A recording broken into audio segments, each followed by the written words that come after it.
ભક્તો, હાલમાં ગઢડામાં જ્યાં સત્સંગી જીવનની છત્રી છે, ત્યાં જ નજીકમાં એક ઘોડશાળા હતી.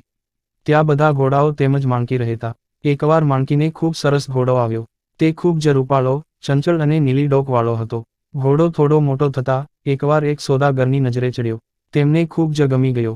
3-4 રૂપિયામાં મળતા ઘોડા માટે એ 3000 રૂપિયા આપવા તૈયાર થતા દાદા ખાચરે વેચવાની હા પાડી. મહારાજને વાત મળતા મહારાજ ખીજાયા. મહારાજ કહે, તમે જાણો છો આ કોણ છે? તે ઘોડો વેચવા તૈયાર થઈ ગયા છો. ઘોડો નથી વેચવાનો. દાદાએ માફી માંગી. મહારાજ કહે, આ તો સૂર્યનારાયણ દેવનો સપ્તમુખી ઘોડો છે, જે મારી સેવા કરવા અને મોક્ષ મેળવવા માણકીને પેટે આવ્યો છે. જેથી અમે આવતા જતા એની સામું જોઈએ, સવારી કરીએ, હાથ ફેરવીએ.